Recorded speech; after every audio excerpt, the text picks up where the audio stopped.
نحمده ونصلي على رسوله الكريم أما بعد ফেরাউন আল্লাহ বলে দাবি করেছিল যে আমি আল্লাহ। ফেরাউন বলতো যে আমি আল্লাহ বেদি।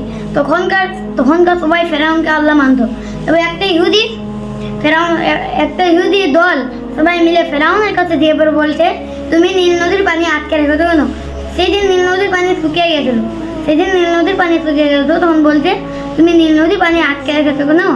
ফেরাউন তখন মনে মনে ভাবছে যে নীল নদীর পানি আটকে রাখার মালিক হলো আল্লাহ, আর নীল নদীর পানি ছেড়ে দেওয়ার মালিক হলো আল্লাহ।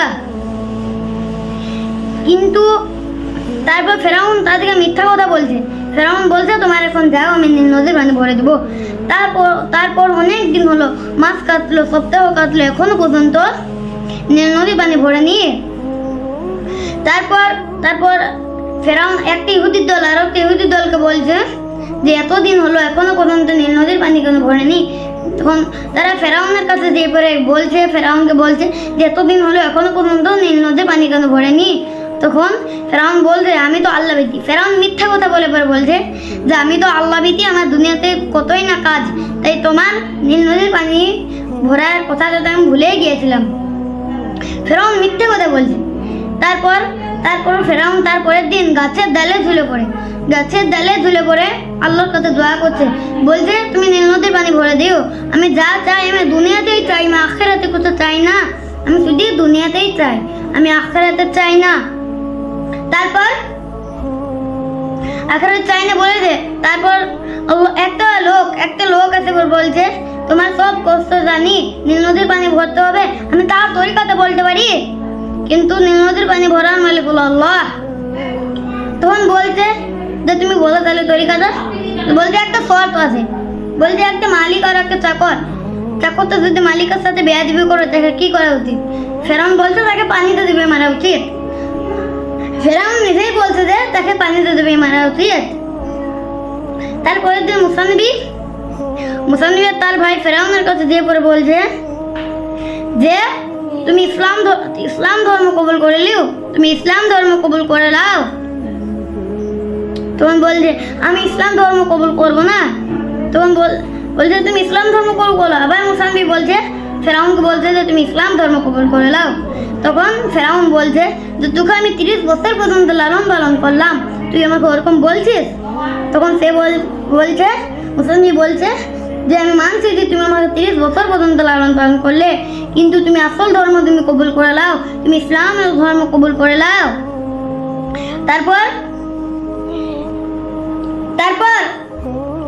মুসানবীকে বলছে যে ফেরাউন মুসানবীকে বলছে, তুমি আল্লাহ নবী বলতো, তোমার কোনো সাক্ষী আছে? তখন মুসানবী বলছে, হ্যাঁ আমার কাছে সাক্ষী আছে।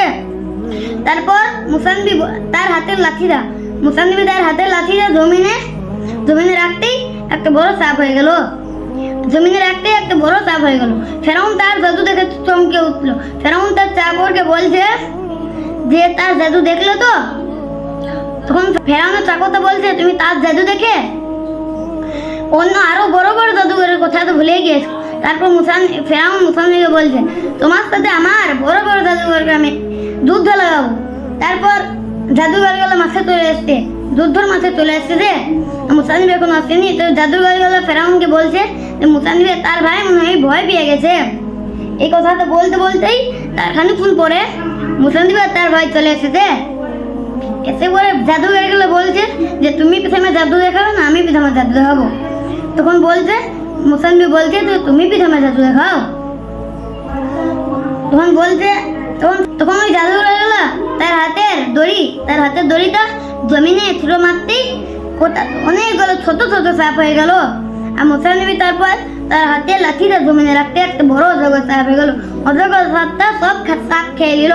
তারপর জাদুঘরগুলো দেখে পরে এর উপর আমাদের অত বড় বড় জাদু কোথাও আছে না, দেখে পরে বলছে জাদুঘরগুলো বলছে, আমি তোমার ইসলাম ধর্ম কবুল করে নিয়েছি।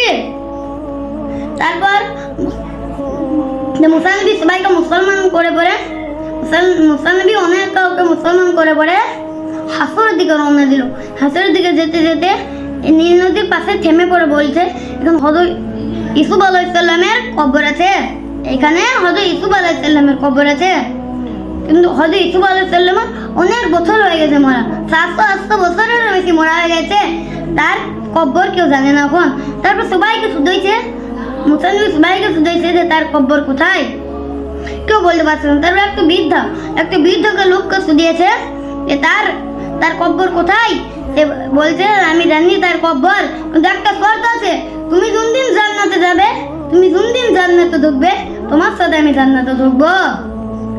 আল্লাহ মুসা নবীকে বলছে হ্যাঁ সে তোমার সাথে জান্নাতে ঢুকবে। সে এইটুকু জানার লেগে সে কি পেল, সে জান্নাত পেয়ে গেল।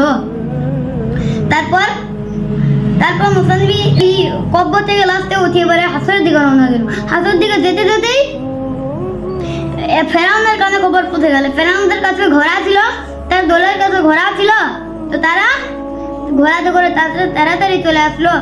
তারপর নীল নদীর মাঝে আল্লাহ তাআলা মুসা নবীকে বলছে তুমি নীল নদীর মাঝে তোমার হাতের লাঠিটা মারো। নীল নদীর মাঝে হাতের লাঠিটা মারতেই নীল নদীর মাঝে রাস্তা হয়ে গেল।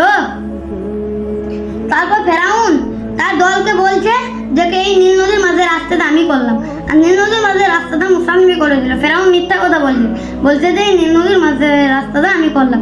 তারপর তাও ফেরাউন মনে মনে ভয় খেয়েছিল যে আমি যদি ওই রাস্তায় নামি আমার আল্লাহ তাআলা পানিতে ডুবে মেরে দেয়। তো হযরত জিবরাইল আলাইহিস সালাম একটা মেডি ঘোড়া নিয়ে আসলো, আর ফেরাউনের মাথায় ঘোড়া তো দেখে পড়ে ওই রাস্তায় নামলো, আর ফেরাউন দেখে পড়ে তার সব দলও নেমে গেল।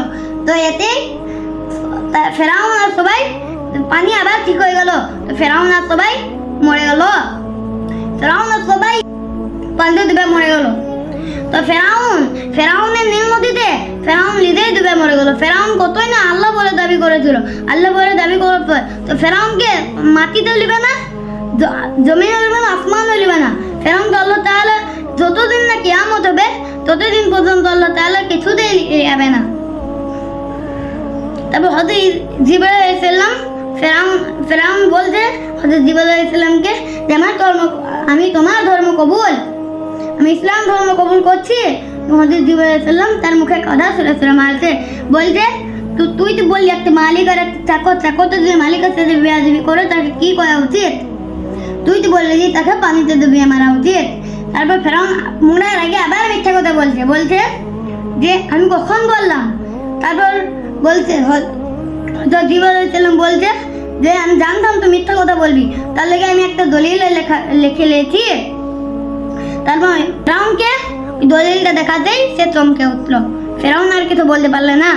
এতেই হলো ফেরাউনের জীবন। তো আল্লাহ তাআলা আমাদের সকলকে ইসলামের পথে চলার তৌফিক দান করুন, আমিন। এটাই আমার বয়ান শেষ। আসসালামু আলাইকুম।